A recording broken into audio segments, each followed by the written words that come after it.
What if the biggest mystery in Star Trek Strange New Worlds Season 4, Episode 4, isn't why Una is mistaken for a resistance leader? What if the mistake was intentional? Because think about this for a second. How does an entire resistance movement look at number 1, a Starfleet officer who should be completely unknown on this occupied world, and somehow decide that she is the person they've been waiting for? That's not just a case of mistaken identity. That's information.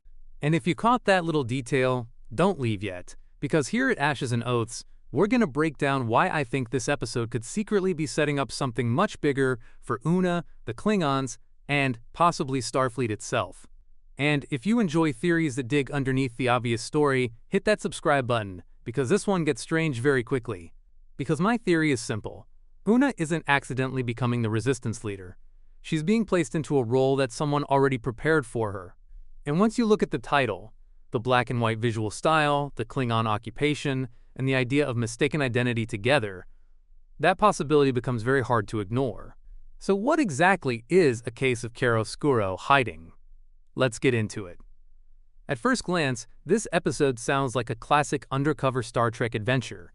Una arrives somewhere. The planet is under Klingon occupation. The local resistance mistakes her for someone important. And suddenly, number 1 is caught between keeping her Starfleet identity secret and surviving a political conflict she never intended to join. That is the basic premise we've been given. But there's one word in the title that I think matters enormously: chiaroscuro. It's an artistic technique built around the contrast between light and darkness. And that sounds almost too perfect for an episode about identity. Because Una has always lived between two identities. She's Starfleet. But she's also Illyrian. She's a first officer. But she spent years carrying the consequences of being different. And she's someone who believes strongly in Starfleet's ideals while also understanding that those ideals don't always survive contact with reality. So what happens when she walks onto a world where everything is literally divided into light and shadow? Could this episode be asking a much deeper question? Who is Una when nobody knows she's Starfleet? That's where I think the episode becomes interesting. Because the Resistance doesn't see number 1, they see somebody else. And maybe that's the point. Think about what Star Trek usually does with mistaken identity. It rarely uses it just for comedy. A character is mistaken for someone else because that mistake forces them to confront a part of themselves they normally keep hidden. And Una is probably one of the best characters in the current series for that kind of story. She's disciplined, she's controlled, she's loyal, but we've already seen what happens when the Federation's rules collide with her personal identity. Her Illyrian heritage once became something that could have destroyed her career. She was forced to hide something fundamental about herself because Starfleet didn't fully accept it. So now imagine putting that same character into a resistance movement where people don't care about her Starfleet rank. They don't care about Federation regulations. They don't even know who she really is. They just believe she's someone capable of leading them. What would Una do? Would she immediately tell them they're wrong? Or would she realize that these people are depending on her? And here's the dangerous question. What if Una starts becoming the person they believe she is? That's where this could go. Because sometimes a false identity becomes real, simply because you start making decisions under it. Now let's talk about the Klingons. The episode is set against a Klingon occupation, which immediately creates another layer. Because Klingons aren't exactly known for quietly controlling a population through subtle political manipulation. Their culture is obsessed with honor, strength, reputation, and loyalty. So why would a Klingon occupation allow a resistance movement to survive long enough to develop a mysterious leader? That doesn't quite add up. Unless, think about real-world resistance movements. People don't always fight under the name of an actual individual. Sometimes they fight under a myth. A mysterious figure becomes larger than the person. And that myth gives ordinary people the courage to keep going. Now imagine Star Trek taking that concept and turning it into a character story. Una arrives. People look at her, they believe she is a legendary figure. And for a moment, she has to decide whether to destroy that belief or use it. That would put her in an incredibly uncomfortable position. Because Starfleet teaches officers to tell the truth. But what if telling the truth gets innocent people killed? What if pretending to be the resistance leader saves them? Would lying still be wrong? Or would it become the most Starfleet thing she could do? And that's the moral question I think this episode could really be exploring. There's another clue hidden in the title. Chiaroscuro means contrast, light and dark, truth and deception, hero and criminal, Starfleet officer and resistance fighter, Una and the person everyone thinks she is. Even the episode's reported black and white visual style reinforces that idea. The production has specifically leaned into a wartime film noir aesthetic for the story. But here's the problem with black and white. Nothing is actually black and white. And that's probably the joke. Because the entire episode may be telling us that morality isn't as simple as it looks. The Klingons are occupying a planet, so they're obviously the villains, right? Maybe. But what if some of the resistance fighters are willing to commit atrocities to win? What if some civilians secretly cooperate with the Klingons because they're trying to survive? What if Starfleet's involvement makes things worse? And what if Una discovers that there isn't a clean side to choose? That's exactly the kind of moral dilemma Strange New Worlds can use to make a standalone episode feel much bigger. Now let's bring this back to Una, because there's something fascinating about making her the center of this story. Pike is the captain. Spock is the character constantly wrestling with logic and emotion. Lie carries trauma. But Una? Una is usually the stabilizing force. She's the person standing next to Pike. She's the person making the difficult decisions without needing the spotlight. So what happens when the spotlight is forced onto her? That's why I think this episode could become important for her character. For once, Una isn't just Pike's number one. She's the person everyone else is following. And that could reveal something about her. Maybe she's better at leadership than she realizes. Or maybe she discovers that she doesn't actually want power. And that distinction matters. Because being a leader isn't about people believing you're important. It's about what you do when those people start depending on you. Now here's my biggest prediction.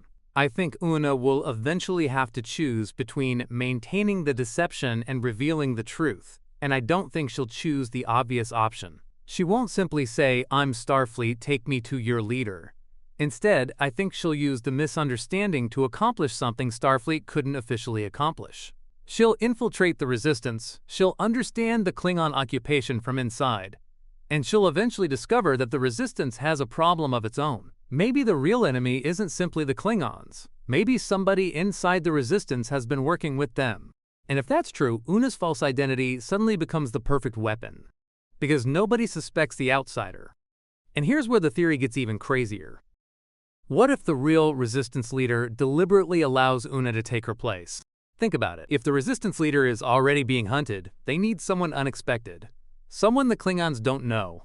Someone with military experience. Someone capable of walking into danger and surviving. And who better than number one? That would transform the mistaken identity from an accident into a recruitment strategy. Una thinks everyone has confused her with somebody else. But perhaps the real leader realizes exactly who she is. Maybe they know Starfleet has arrived. Maybe they know the Enterprise is nearby. Maybe they've been waiting for an opportunity to contact the Federation. And Una isn't the target. She's the message. This would also fit beautifully into the larger Star Trek philosophy. Because Star Trek has never really been about humans simply defeating aliens. It's about confronting systems, occupation, fear, prejudice, power, and the question of whether a supposedly enlightened society actually lives up to its ideals. Una's history makes her uniquely suited for this. She's already experienced what it means to be judged for something she cannot change. Now she's entering a society where people are judged according to which side they belong to. Klingon, Resistance, Collaborator, Starfleet. And perhaps the episode is asking, what happens when labels become more important than people? That's a very Star Trek question. But there's one final possibility I can't ignore. What if the real mystery isn't the Resistance leader? What if it's why the Klingons are occupying this particular world? Because Klingon occupation implies that the planet has something they want. And Star Trek rarely introduces a political conflict without giving us something underneath it. Resources? Technology? Strategic position? A species? Or maybe something much more dangerous. What if this planet possesses information about the Federation? Information that could expose something Starfleet desperately wants kept secret. If that's the case, then the Resistance isn't fighting just for freedom. They're fighting over knowledge. And Una, accidentally becoming their symbol, puts her directly between two powers that both want the same thing. The Klingons want the information. Starfleet may want it buried. And the Resistance may want the truth revealed. Suddenly, Una's identity becomes the least important secret in the room. And that brings us back to the word chiaroscuro, light and darkness. What if the episode's real theme is not identity at all? What if it's truth? Because sometimes the darkest secret isn't the thing people are hiding. It's the thing everybody already knows. But nobody wants to say it out loud. Una may arrive believing she's going to help people escape Klingon occupation.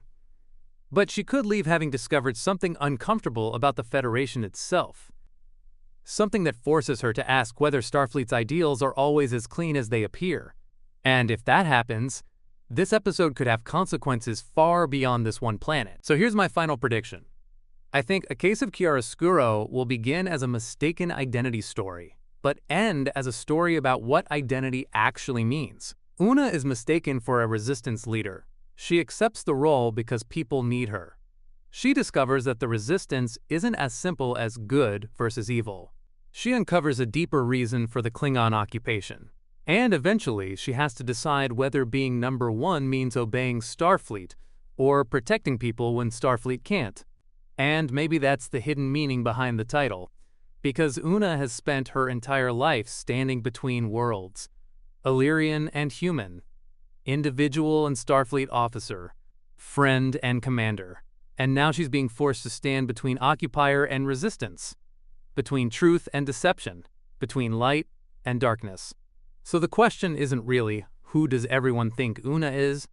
The real question is, who does Una choose to become when everyone else needs her to be somebody else? And if this theory is right, that could make A Case of Chiaroscuro much more important than it initially looks, because sometimes the biggest turning points in Star Trek don't happen when a starship explodes.